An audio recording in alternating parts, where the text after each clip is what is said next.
Welcome, mes friends. This is your channel Road to A Plus. This is the I'm Basar sir. Today we are going to discuss very important questions for your board examination for chemistry. Uh, Today my first class in this channel. So let's start. Here is some questions. These are case-based questions. Look at these questions. First we read the questions, what the question says, then we'll answer it. See, question hai, Rabi took about 2 gram of ferrous sulfate crystal in a dry boiling tube. He then heated the boiling tube over the flame of a burner or a spirit lamp. In this reaction, he observed that a single reactant break down to give simple product.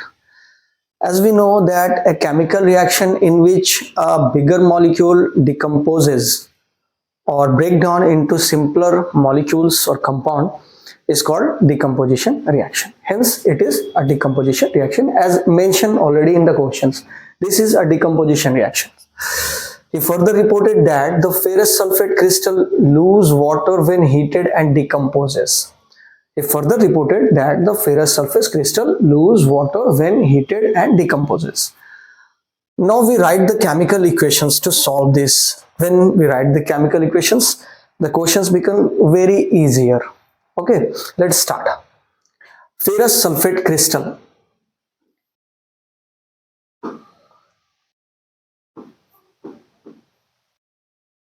FeSO4 dot 7H2O. Heat. It is a decomposition reaction. We know that for some instances we can say, यहाँ पर हम लोग ये भी देख सकते हैं कि ये डिकम्पोजिशन का कौन सा टाइप है. This is thermal decomposition reaction. बच्चों हम लोगों ने देखा है कि डिकम्पोजिशन 3 तरह से होता है. By the heat called thermal decomposition, by electricity electrical decomposition, by light called photo decomposition. Here thermal decomposition. So when we heat this crystal, what happens? Let's see. Fe2O3 plus SO2 plus SO3 plus 7H2O water molecule release. These all are gases evolved. This is the chemical reaction.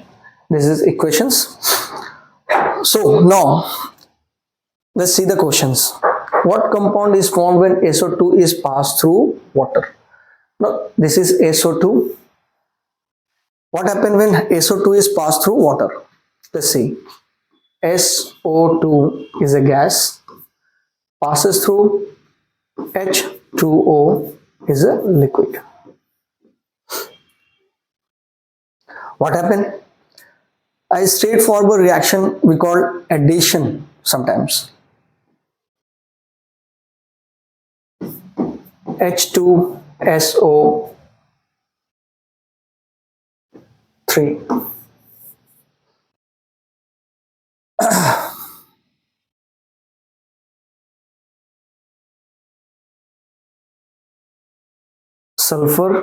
Sulphur hydrogen 2 oxygen 2 1 3 oxygen 2 1 3.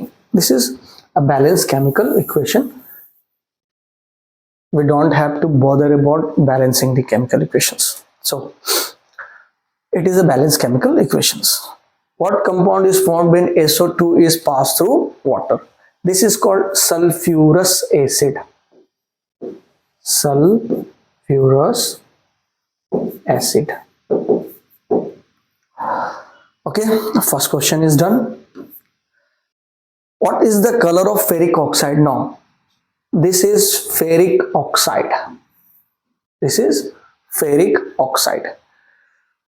It is a reddish brown color compound. It is a reddish brown colored compound.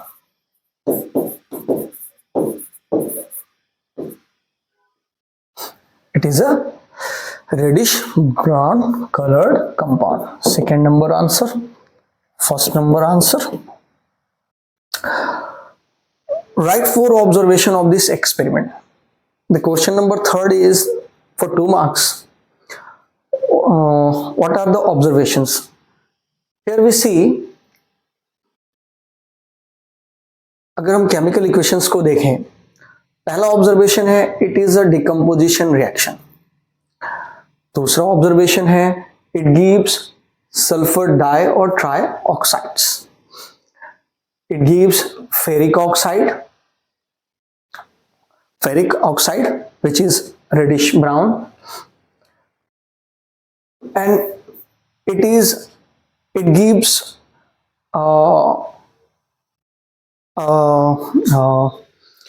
base. It gives a base. And some other observations are, when we further react sulfurous acid with SO2 which is present here, it gives sulfuric acid too. So 4 observations are very easy. If we see the questions, we can answer it easily. It is a decomposition reaction. It gives SO2, SO3. It gives ferric oxide which is reddish brown in color. It gives sulfuric acid for further reacting with SO2 and more others. तो इसके अलावा भी हम बहुत सारे बता सकते हैं. How many water molecules are present in ferrous sulfate? कहते हैं how many water molecules are present in ferrous sulfate? Write its color before and after prolonged heating. कहता है water of crystallization ही तो कह रहा है, ये 7H2O. कितने वाटर मॉलिक्यूल इसमें? 7H2O. ठीक है. कहता है बिफोर एंड आफ्टर, तो ये हमने देखा कि जब हम इसको गर्म कर रहे हैं तो ये रेडिश ब्राउन कलर हमको दे रहा है. ठीक है. This is all about the question. ज्यादा क्वेश्चन टफ नहीं है, आसान ही है और इंपॉर्टेंट ही है. Next,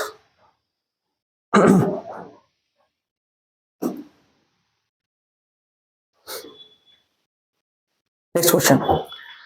The second question is, in the diagram given below, when electricity is passed through an aqueous solution of common salt. Aqueous solution of common salt.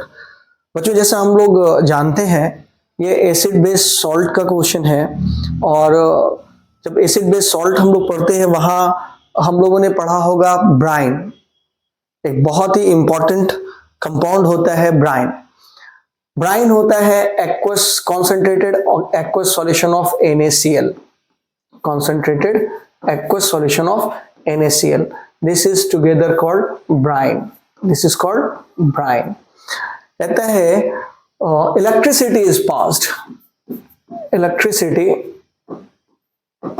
is passed through brine. जब हम Bryan से electricity, basically ये electrolysis हो रहा है Bryan का, तो an aqueous solution of common salt, a substance Z is produced along with the evolution of gases X and Y. That is, 2 gases are also produced, X and Y. Let us see which is X and Y. What is X and Y?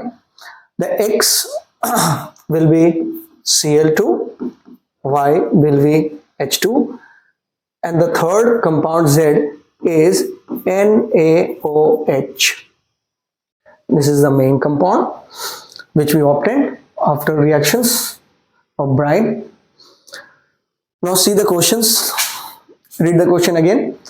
In the diagram given below, when electricity is passed through an aqueous solution of common salt, a substance Z is produced. Z is produced along with the evolution of gas X and Y. X and Y.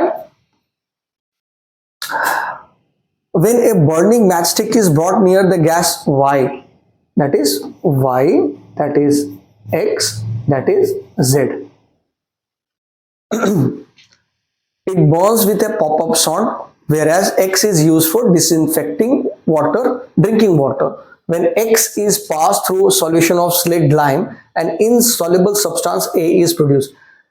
तो एक और chemical reaction हम लोगों को मिलता है करने के लिए कि अगर X गैस को पास कराया जाता है स्लेग लाइम सॉल्यूशन से, तो एक इनसॉल्युबल सब्सटेंस ए प्रोड्यूस होता है, वो होता है, लेट अस सी कि वो ए कौन सा सब्सटेंस है। तो chlorine gas, slaked lime, first we write slag lime CaOH whole 2 plus chlorine gas passes chlorine gas. The reaction is CaOCl2 plus water. This is called bleaching powder. This is called bleaching powder. As we know, it is used as disinfecting water. तो सीधा question, अब हम लोग सवाल को देखते हैं क्या है। क्वेश्चन क्या है, right the name of the gases X and Y. We already have X and Y. X is chlorine and the Y is hydrogen gas. X is chlorine and Y is hydrogen gas. Write the balanced chemical equation for the formation of substance A. This is your second answer. First answer ये है slag lime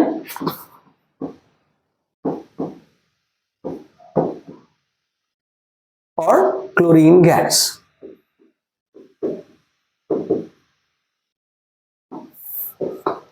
bleaching powder बनाकर देता है हमको और इसके साथ water molecule release होते हैं। बच्चों, ये आपका सेकंड क्वेश्चन का आंसर हो गया। Right your observation. अब कुछ ऑब्जर्वेशन है जो इसके साथ करेंगे, ये 2 मार्क्स का है, बहुत इंपॉर्टेंट है। If a drop of blue litmus solution is added to the aqueous solution of Z। Next कहता है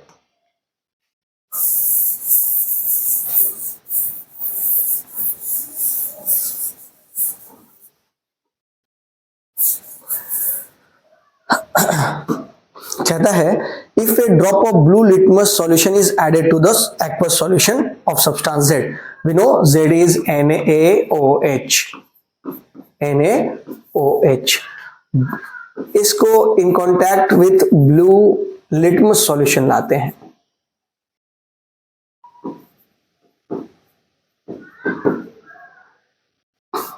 it turns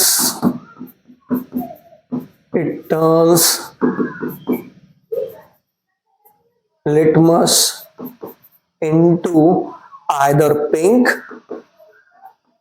or purple. This is your third first answer. तीसरे का पहले का ये आंसर है। क्वेश्चन नंबर 3 में 2 भाग है, 1 और 2। If a drop of blue litmus solution is added to aqueous solution of substance Z, then it turns litmus into pink or purple. Next, second है, if methyl orange is added to the substance Z, that is methyl orange अगर add हो जा रहा है NaOH पे, methyl orange, ये क्या कर रहा है, ये इस सॉल्यूशन को या इसको, है ना, इसको ये कर दे रहा है येलो। क्या कर दे रहा है, येलो। ये येलो कर रहा है, it turns the solution yellow, it turns the solution yellow.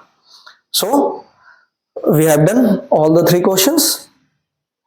एक क्वेश्चंस और है जो नीचे है और करके दिया हो, अगर हम इसको सॉल्व नहीं करना चाहते, ये लास्ट वाला क्वेश्चन 3rd का फर्स्ट और 2 जो ऑब्जर्वेशनल क्वेश्चन है, drop blue litmus solutions added to aqueous solution of Z, methyl orange is added to solution to added substance Z, तो हमको फिर ये वाला सॉल्व करना है। और ये क्वेश्चन है, write a balance chemical reaction that takes place when X and Y react with each other. Very important question है। कहता है the product so produced will turn blue litmus red only when wet. कहता है कि ये दोनों क्या करता है आपस में रिएक्शन करके, तो देखते हैं ये दोनों आपस में रिएक्शन करके क्या करता है और ये है क्या आखिर।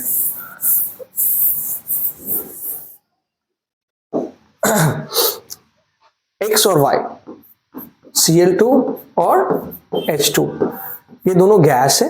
हम यहाँ पे इसको और इंफॉर्मेशन दे सकते हैं। ये बनाता है 2HCl, ये बनाता है 2HCl। ये 2HCl ये गैसियस फॉर्म में है। जब ये वेट होगा दैट इज हम इसको एक्वस HCl मान सकते हैं। तो ये क्या है? एसिड है। ये क्या है? एसिड है। और हमको पता है, हम लोग जानते हैं कि एसिड क्या करता है? Turn blue litmus to red. जब ये वेट होगा, जब इसमें वाटर मॉलिक्यूल प्रेजेंट होंगे, ये एक्वस हो जाएगा, ये एसिडिक हो जाएगा और ये ब्लू लिटमस को रेड में टर्न कर देगा। तो बच्चों ये हम लोगों का ये सेकंड क्वेश्चन था। ये भी हमारा केस बेस्ड क्वेश्चन है, इसको हम लोगों ने देख लिया। ये बहुत ही अच्छा क्वेश्चन है और आप लोगों के लिए बहुत इंपॉर्टेंट क्वेश्चन है। थर्ड क्वेश्चन हम लोग देखेंगे, ये भी एक केस बेस्ड क्वेश्चन है। बच्चों आज हम लोग 6 क्वेश्चन सॉल्व कर रहे हैं। ये 6 के 6 क्वेश्चन है वो सारे के सारे केस बेस्ड क्वेश्चन ही है। Let's see the question. A student conduct an experiment by mixing hydrochloric acid and sodium hydroxide solution. Hydrochloric acid that is HCl plus वो मिक्स करता है सोडियम हाइड्रोक्साइड को, कास्टिक सोडा भी इसको हम लोग कहते हैं बच्चों, NaOH। ये है हमारा रिएक्टेंट। देखते हैं प्रोडक्ट क्या होगा। In a beaker the student notice that the temperature of the solution increase. अगर टेम्परेचर इंक्रीज कर रहा है तो हम लोगों को पता है हीट चेंज वाइज अगर हम देखते हैं तो रिएक्शन 2 तरह का होता है, एक एक्सोथर्मिक और दूसरा एंडोथर्मिक। यहाँ पे मिक्सचर का टेम्परेचर राइज कर रहा है, दैट इज रिएक्शन होने के बाद टेम्परेचर इंक्रीज कर रहा है। इसका मतलब है जो रिएक्टेंट है वो हीट को रिलीज कर रहे हैं। तो ये होगा एक एक्सोथर्मिक रिएक्शन। इसमें हम देखेंगे ये पोर्शन आपस में ऐड हो जाएगा और ये इसके साथ चला जाएगा। तो ये होगा आपका NaCl plus water molecule release हो जाएगा। अब एक बेसिक सी बात है, हम लोगों ने पढ़ा है एसिड बेस चैप्टर के अंदर में, acid plus base gives salt plus water, salt plus water. तो यहां पर सेम वही क्वेश्चन था, हाइड्रोक्लोरिक एसिड है और सोडियम हाइड्रोक्साइड एक बेस है, ये अल्कली भी है, स्ट्रॉन्ग बेस है। तो ये एसिड और बेस हम लोगों को सॉल्ट और वाटर देता है। ये सॉल्ट है NaCl और ये H2O वाटर है। अब देखते हैं इसको बैलेंस कर लेते हैं एक बार हम लोग। हाइड्रोजन 2 है, ऑक्सीजन 1 है, ऑक्सीजन 1 है, क्लोरीन 1 है, यहाँ पे भी क्लोरीन 1 ही है। तो ये मेरा फुल्ली बैलेंस्ड केमिकल इक्वेशन हम एक बार और यहाँ पे लिख देते हैं, that is HCl plus NaOH, ये बना के देगा NaCl प्लस H2O।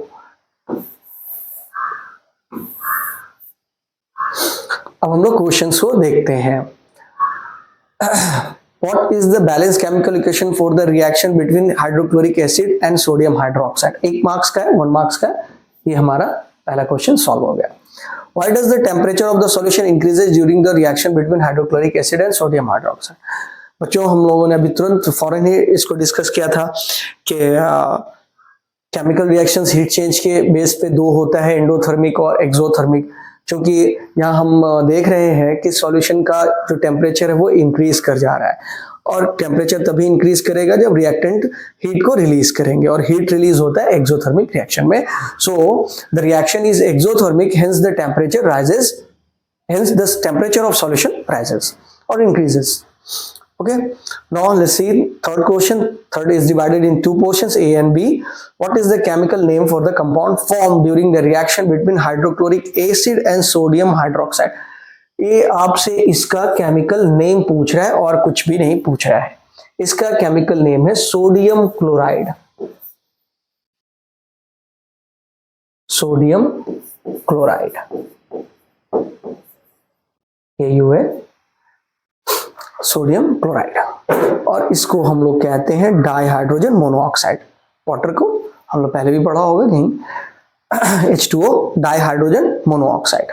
लेकिन बेसिकली यहाँ इसके बारे में यहाँ पे क्वेश्चन में पूछा जा रहा है, इसका केमिकल नेम क्या है? NaCl का, जो हमारा टेबल सॉल्ट या कॉमन सॉल्ट होता है, उसका केमिस्ट्री में नेम क्या है, उसको क्या कहते हैं? जैसे अगर हमसे पूछ ले भाई कि हम लोग बोलते हैं कि जो एसिटिक एसिड होता है ना, उसको हम क्या कहते हैं? तो वो एसिटिक एसिड हमारा एथेनोइक एसिड होता है। इस तरह से हम लोग बोलते हैं alcohol. Generally when we talk about alcohol, which kind of alcohol is this? अगर हम अल्कोहल के बारे में बात करें कि भाई अल्कोहल एक्चुअली में क्या होता है, ईथर एक्चुअली में क्या होता है, अगर हम अल्कोहल की बात करते हैं तो अल्कोहल, हम इथाइल अल्कोहल को ही कॉमनली अल्कोहल कहते हैं। मिथाइल अल्कोहल अल्कोहल ही है, लेकिन जब हम ऐसे जनरली टॉक करते हैं, बात करते हैं अल्कोहल के बारे में, तो वो इथाइल अल्कोहल होता है। उसी तरीके से जब कॉमन सॉल्ट की बात होती है, सोडियम क्लोराइड उसका केमिस्ट्री में केमिकल नेम है इसका। आता है नेक्स्ट क्वेश्चन है इसका, सेकंड पोर्शन है, what type of reaction is occurring between hydrochloric acid and sodium hydroxide? एक तो एक्सोथर्मिक रिएक्शंस है, दूसरा अगर हम देखें तो यहाँ पे आयन का चेंज हो रहा है, डिस्प्लेसमेंट। ये वाला पोर्शन प्लस था, ये वाला पोर्शन प्लस था, ये माइनस था और ये वाला माइनस था। तो यहाँ पे दो आयन आपस में एक दूसरे को डिस्प्लेस कर रहा है, तो ये डबल डिस्प्लेसमेंट भी हम इसको कह सकते हैं। ये डबल डिस्प्लेसमेंट भी, एक तो एक्सोथर्मिक है और डबल डिस्प्लेसमेंट है। तो अब हम इसको फिर से एक बार रिव्यू कर लेते हैं। A student conduct an experiment by mixing hydrochloric acid and sodium hydroxide solution in a beaker. The student noticed that the temperature of solution increased and the mixture turned into a neutral solution. Neutral है because acid react with base to form salt which is neutral. Based on the observations, the student conclude that a chemical reaction had taken place. कहता है वो कि एक chemical reaction हुआ है। Student को इतना तो पता चल गया कि chemical reaction हुआ है, क्योंकि chemical reactions के 5 characteristics हैं, जिसके अंदर में एक कैरेक्टर ये भी है कि अगर कहीं कोई चेंजिंग हो रहा है और उस चेंज में टेम्परेचर चेंज हो रहा है, तो हम कहेंगे कि यहाँ पर केमिकल रिएक्शंस हुआ है। तो इस हिसाब से हीट चेंज हुआ है तो केमिकल रिएक्शन हुआ है, वो भी कंफर्म है और हम लोग भी कंफर्म है। What is the balance chemical equation for the reaction? ये बैलेंस केमिकल इक्वेशन है हमारा। फिर चेक भी कर लेते हैं बैलेंस केमिकल इक्वेशन है कि नहीं। यहाँ पे हाइड्रोजन एक है, हाइड्रोजन एक दो है, ऑक्सीजन एक है, सोडियम एक है और क्लोरीन एक है, ये पूरा बैलेंस है। फिर आ जाता है आपका टेम्परेचर चेंज होता है रिएक्शन बिटवीन। अच्छा, ये हो गया एक्सोथर्मिक होगा। What is the chemical name of for the compound formed during, ये इसका नाम पूछ रहा था। और टाइप ऑफ रिएक्शन हमको पता हो गया, हम इसको डिस्प्लेसमेंट भी ले सकते हैं और एक्सोथर्मिक तो ये है। नेक्स्ट क्वेश्चन हम देखेंगे। नेक्स्ट क्वेश्चन है आपका, ये भी केस बेस्ड क्वेश्चन है और ये अच्छा क्वेश्चन है, बहुत अच्छा क्वेश्चन है। Alok was conducting an experiment to study the reaction between calcium carbonate and hydrochloric acid. He mixed a small piece of calcium carbonate with hydrochloric acid in a test tube. He observed that the mixture produced a fizzing salt and a gas evolved. वो कहता है calcium carbonate किसी भी तरह का हो सकता है, वो आपका चौक भी हो सकता है, वो आपका जनरली जो होता है चीनी मिट्टी के टाइप का होता है, वो भी हमारा CaCO3 ही होता है, उसको भी हम कैल्शियम कार्बोनेट ही कहते हैं। तो सपोज कर लेते हैं कि चौक ही हो वो कैल्शियम कार्बोनेट, बच्चों को मिल गया हो और उसने ये एक्सपेरिमेंट किया हो हाइड्रोक्लोरिक एसिड के साथ।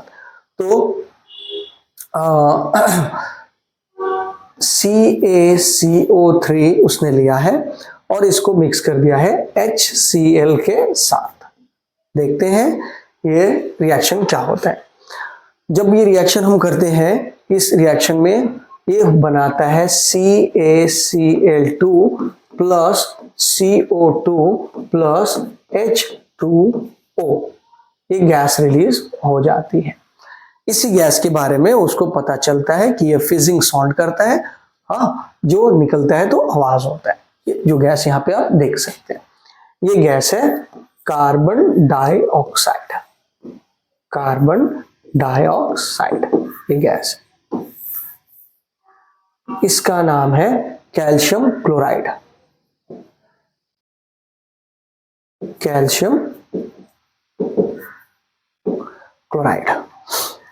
अब हम लोग देखते हैं क्वेश्चन क्या कह रहा है। What is the name of the gas evolve during the reaction? पता है हम लोगों को। पहले इसको बैलेंस कर लेते हैं एक बार। कैल्शियम एक कार्बन एक है, कार्बन एक है, ऑक्सीजन 3, ऑक्सीजन 2 1 3, हाइड्रोजन 1 है, हाइड्रोजन यहाँ पे 2 है, और क्लोरीन यहाँ पे 1 है, क्लोरीन यहाँ पे 2 है। सिंपल अगर हम यहाँ पे 2 दे दें, 2 हाइड्रोजन 2 हाइड्रोजन 2 क्लोरीन 2 क्लोरीन, तो ये बैलेंस हो जाता है नॉर्मली। अब हम लोग क्वेश्चन देखते हैं, what is the name of the gas evolve during the reaction? Carbon dioxide, पहला नंबर क्वेश्चन का आंसर हो गया।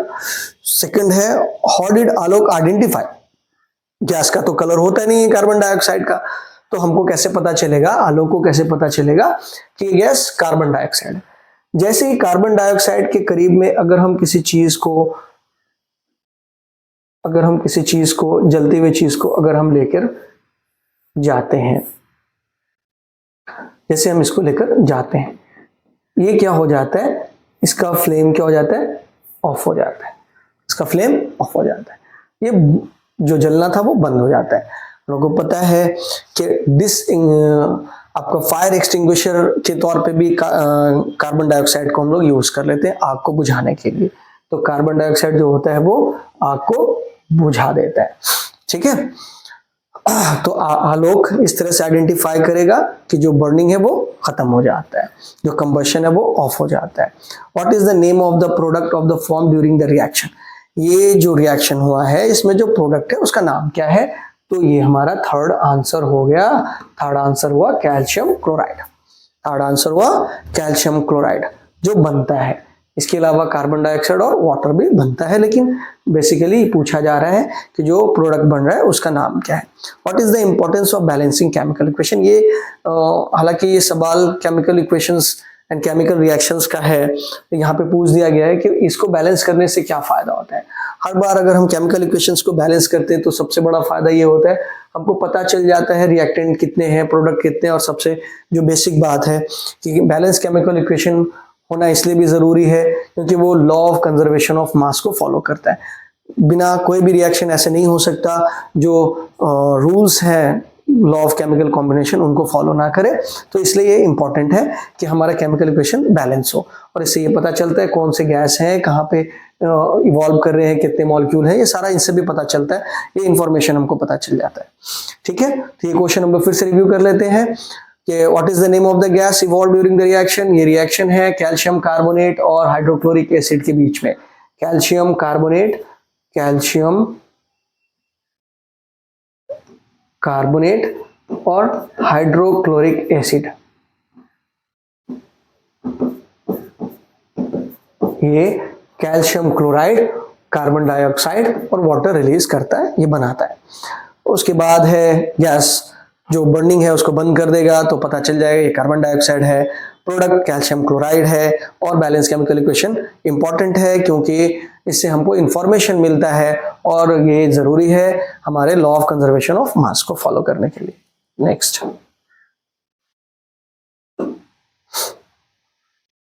मोर than 3 molecules carbon compound have been discovered.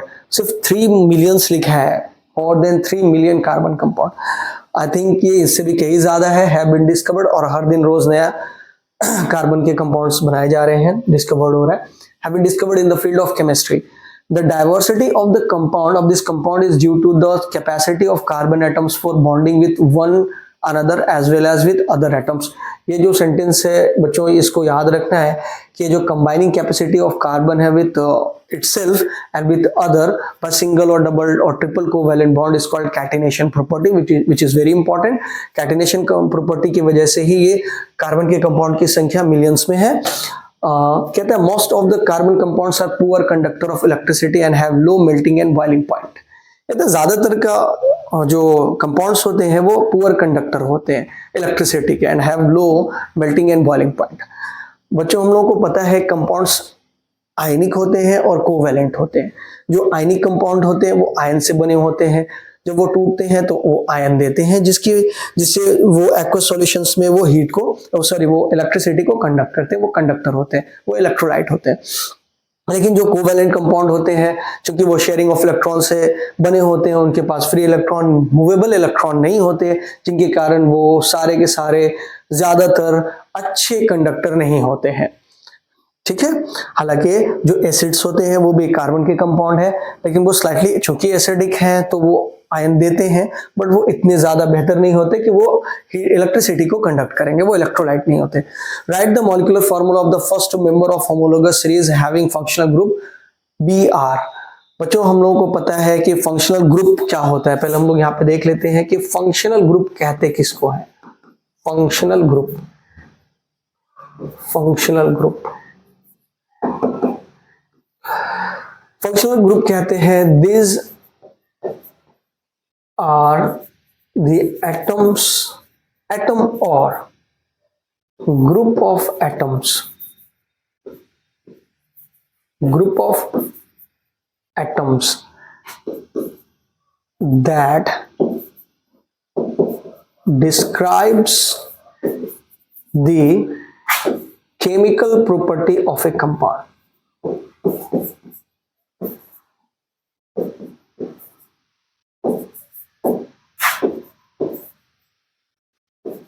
इसके और भी बहुत सारा डिफिनेशन हो सकता है। ये नॉर्मली है कि वो एटम और ग्रुप ऑफ एटम जो किसी केमिकल कंपाउंड के पूरे केमिकल प्रॉपर्टी को होल्ड करता है, डिस्क्राइब करता है, उसको हम कहते हैं उसका फंक्शनल ग्रुप है। तो कहते हैं कि फर्स्ट टू मेंबर का नाम लिखना है जिसमें functional group as Br bromine है। ब्रोमीन, क्लोरीन, आयोडीन ये सब हैलोजेंस कहलाते हैं बच्चों। तो हम लोग देखते हैं इसके फर्स्ट टू मेंबर। तो पहले हम लोग देख लेते हैं कि ये किस में ऐड होगा। तो ये ऐड होगा, हम लोगों को पता है कि जब अल्केन से एक हाइड्रोजन रिलीज होता है, माइनस हो जाता है, तो वो अल्काइल बनाता है, और अल्काइल के साथ हैलोजन ऐड होके अल्काइल हैलाइड बनाता है।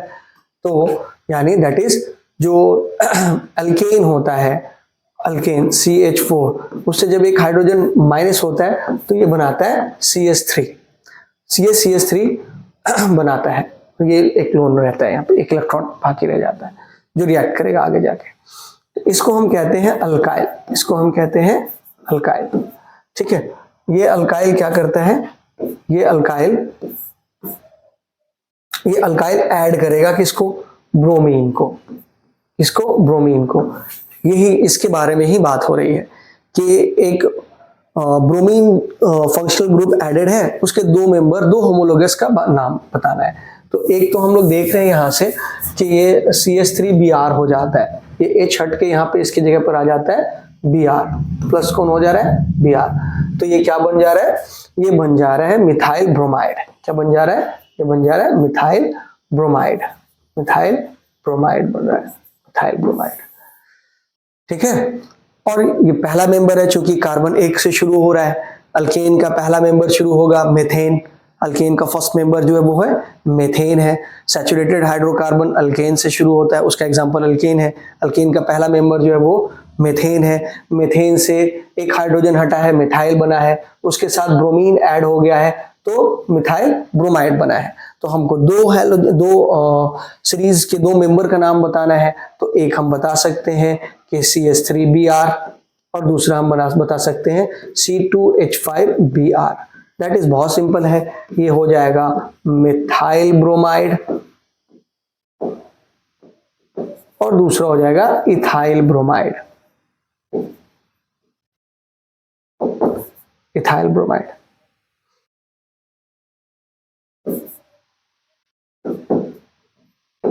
इथाइल ब्रोमाइड, ठीक है। उसके बाद अगर हम देखें हाँ, ये question write the two molecular formula first two, molecular formula बोल रहा था, ये हमारा पहला आंसर हो गया।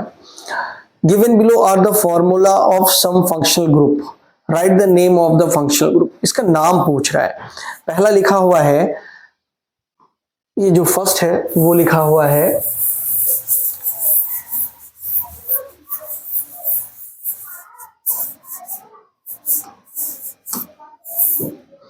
जो फर्स्ट लिखा हुआ है वो है CH डबल बॉन्ड O। इसको हम, ये है एल्डिहाइड, ये है एल्डिहाइड। फिर लिखा हुआ है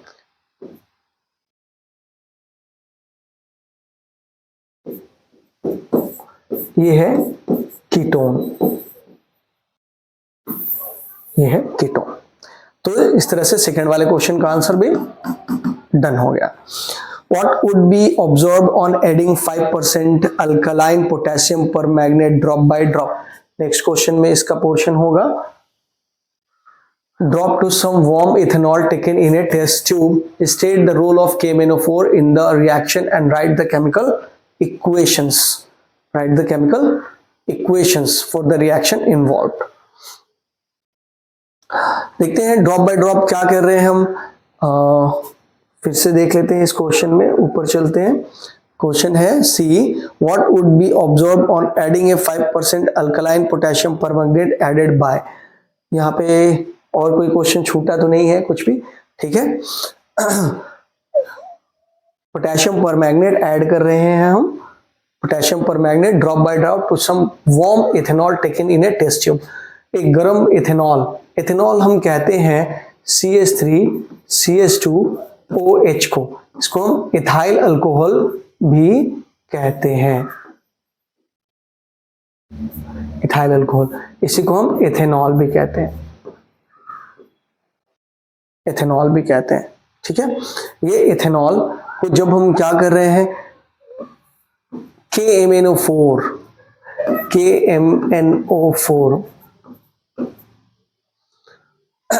KMnO4 ये क्या करता है, ये एक बहुत ही अच्छा ऑक्सीडाइजिंग एजेंट है जो दो नेसेंट ऑक्सीजन प्रोवाइड करता है इस सॉल्यूशन को।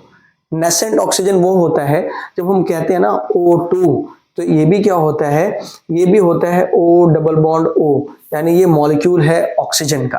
लेकिन जब हम नेसेंट ऑक्सीजन कहते हैं, जब हम नेसेंट ऑक्सीजन कहते हैं, इसका मतलब ये होता है कि ये दो ऑक्सीजन आपस में अनरिएक्टेड है, इन दोनों ने आपस में कंबाइन नहीं किया है, ये अनरिएक्टेड ऑक्सीजन के एटम्स हैं, ना कि O2 मॉलिक्यूल्स हैं, ये दो अलग अलग एटम्स हैं ऑक्सीजन के, नेसेंट ऑक्सीजन। तो ये KMnO4 प्रोवाइड कराते हैं नेसेंट ऑक्सीजन इस इथाइल अल्कोहल को, और बनाते क्या है, तो ये बनाते हैं एसिड। हम लोगों ने पढ़ा है, इसको क्लास में भी पढ़ाया गया है कि जब इथाइल अल्कोहल का ऑक्सीडेशन कराते हैं तो वो रिस्पेक्टिव एसिड देता है, रिस्पेक्टिव कार्बनिक एसिड देता है। तो ये इथाइल ऑक्साइड है, इथाइल अल्कोहल है, तो वो आपको एसिड देगा।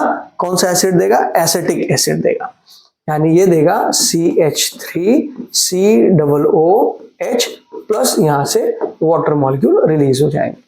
हम देखेंगे ये दो ऑक्सीजन प्रोवाइड करा रहा है, तो यहाँ पे C2H6O होता है, ये बेसिकली क्या है, C2H6O, और जब दो ऑक्सीजन प्रोवाइड करा दिया गया, ये C2H4O2O, यानी तीन ऑक्सीजन, दो ऑक्सीजन इसका, एक ऑक्सीजन इसका, तीन ऑक्सीजन, और बाकी सब वैसा का वैसा ही रहा। इसको हम कहते हैं एथेनोइक एसिड कह दो या एसिटिक एसिड कह दो, एसिटिक एसिड कह दो, ठीक है। कहते हैं राइट द, हाँ ये क्वेश्चन हो गया तुम्हारा कि reaction and right the chemical equation for the reaction involve. ये जो रिएक्शन हुआ है इसका केमिकल इक्वेशन लिखने के लिए कह रहा है, और state the role of KMnO4। तो हम KMnO4 का रोल लिखेंगे कि पोटेशियम परमैंगनेट जो होता है वो एक बहुत ही अच्छा ऑक्सीडाइजिंग एजेंट है, which oxidise the solution of ethyl alcohol to acetic acid. ये हमारा कंप्लीट आंसर होगा। क्या होगा कि जब KMnO4 के साथ इथाइल गर्म वार्म इथाइल अल्कोहल का रिएक्शन कराया जाता है ना, when reaction is carried out with warm ethyl alcohol and KMnO4, then acetic acid produced and water is liberated out, ठीक है। write the name of the compound formed when ethanol is heated at 443 Kelvin temperature with excess of concentrated H2SO4। देखो यहाँ पे reduction होगा इसका, यहाँ पे क्या होगा, ये रिडक्शन होगा। देखें हम लोग इसको भी, ये रिडक्शन होगा, ये रिडक्शन होगा, ठीक है। इसको हम लोग देख लेते हैं, ठीक है। Compound form with ethanol is heated, ethanol C2H5OH, ethyl alcohol या ethanol is heated with concentrated H2SO4, ये इसको रिड्यूस कर देगा। रिड्यूस करके ये बना देगा CH2 डबल बॉन्ड CH2 और यहां से वाटर मॉलिक्यूल रिलीज हो जाएंगे। इसका नाम है इथीन, इसका नाम है इथीन। ये इथीन बनाएगा, ठीक है। ये रिडक्शन रिएक्शन, ये रिड्यूसिंग एजेंट है, रिड्यूसिंग एजेंट है।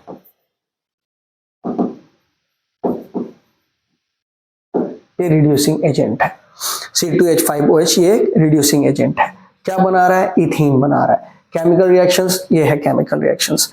Right the name of the compound form when ethanol is heated at 4, name क्या है? इथीन हो गया। Temperature with excess of H2SO reaction, write the chemical equation for the reaction, ये आपका chemical equation हो गया। तो बच्चों हम लोगों ने देखा यहां से ये क्वेश्चन था आपका, ये सॉल्व हो गया, ये क्वेश्चन था, ये सॉल्व हो गया। और इस सबको अगर हम लोग देखना चाहें एक बार फिर से देख सकते हैं। पहले क्वेश्चन से शुरू करते हैं। इस डायग्राम के अंदर में ये डायग्राम था, write the name of gas X and Y। Brine के साथ एक रिएक्शन हुआ था, ब्राइन के रिएक्शन में एक बार हम यहाँ पे इस पे फिर से पूरा रिएक्शन लिख दे रहे हैं। ये NaCl प्लस H2O ये बना रहा था NaOH plus Cl2 plus H2। ये हालांकि चेंज था, ये वाला मेरा X था, ये वाला मेरा Y था और ये वाला मेरा Z था। रिएक्शन ऐसे ही होता है, कोई दिक्कत नहीं है इसमें, ठीक है। हम इसको बैलेंस करना चाह रहे थे, बैलेंस भी कर सकते हैं इसको, है ना। सोडियम 1 है, यहाँ पे सोडियम 1 है, क्लोरीन 1 है, क्लोरीन यहाँ पे 2 है।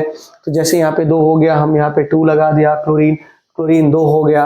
वो हाइड्रोजन 2 है, हाइड्रोजन 2 है, ऑक्सीजन 1 है, ऑक्सीजन 1 है। ये इक्वेशन मेरा बैलेंस है और इस बैलेंस इक्वेशन से हम इसका सारा आंसर कर लिया था हम लोगों ने।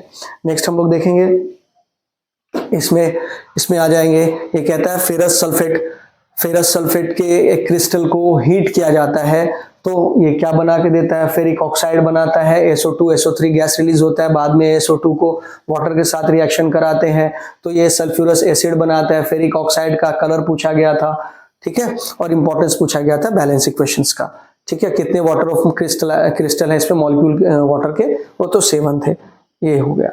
फिर आ जाते हैं थर्ड में आपका student conduct an experiment, HCl को NaH के साथ रिएक्ट कराया है, एसिड और बेस का कॉमन नॉर्मल रिएक्शंस है, उसमें क्या बनता है? बैलेंस केमिकल इक्वेशंस था आपका, बैलेंस केमिकल इक्वेशंस है। What does temperature solution increase करता है? एक्सोथर्मिक है। Chemical name for the compound जो बनता है ये आपका हो जाता है सोडियम क्लोराइड के बारे में पूछ रहा है। What type of reaction? Reaction आपका डिस्प्लेसमेंट भी है और एक्सोथर्मिक भी है। फिर आ जाते हैं हम लोग इसमें डाइल्यूट हाइड्रोक्लोरिक एसिड और मार्बल यानी CaCO3 का रिएक्शन कराया जाता है।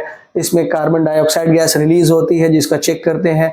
कोई बर्निंग कैंडल जो है उसको ले जाते हैं तो वो इसका जो जलना है, कंबशन है, वो ऑफ हो जाता है, बंद हो जाता है। और फिर जो इसका नाम पूछा गया था कैल्शियम क्लोराइड है और name of the product form यही है। कैसे टेस्ट होगा? कार्बन डाइऑक्साइड, वो हो गया। और बैलेंस केमिकल इक्वेशन का इंपॉर्टेंस क्या है, वो हो गया। फिर आ जाते हैं इस क्वेश्चन पे, कार्बन के कंपाउंड है, इनका बहुत सारे हैं, है ना। तो इसमें ये फंक्शनल ग्रुप है, उसके 2 होमोलोगस सीरीज के बारे में नाम पूछा गया था। एक हो जाएगा आपका, नाम ही लिखना था इसका, है ना, तो एक हो जाएगा मिथाइल ब्रोमाइड और दूसरा हो जाएगा इथाइल ब्रोमाइड। ये एल्डिहाइड है और ये कीटोन है, ठीक है। और जब ये KMnO4 का एक रिएक्शन था, जब हम इसको ऐड कर देते हैं किसके साथ? कॉन्सेंट्रेटेड H2SO4 के साथ, ये एक रिड्यूसिंग, सॉरी इससे पहले KMnO4 के साथ एक रिएक्शन होगा, KMnO4 के साथ। तो KMnO4 के साथ जब हम रिएक्शन कराते हैं इसका तो ये आपका बना के देता है एसिटिक एसिड। और एसिटिक एसिड बनाने के बाद फिर जब इसका नेक्स्ट क्वेश्चन था कि जब हम इसका रिएक्शन करा देते हैं कॉन्सेंट्रेटेड H2SO4 के साथ तो कॉन्सेंट्रेटेड H2SO4 इसको रिड्यूस कर देता है। क्यों?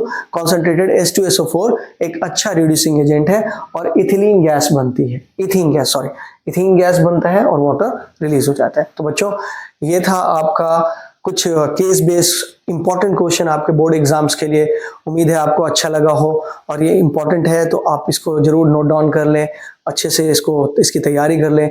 नेक्स्ट वीडियो में हम लोग अदर अच्छे क्वेश्चंस जो हैं वो लेकर आएंगे आपके लिए। तब तक अपना ख्याल रखिए और best of luck for your board examination. Thank you very much, thanks again.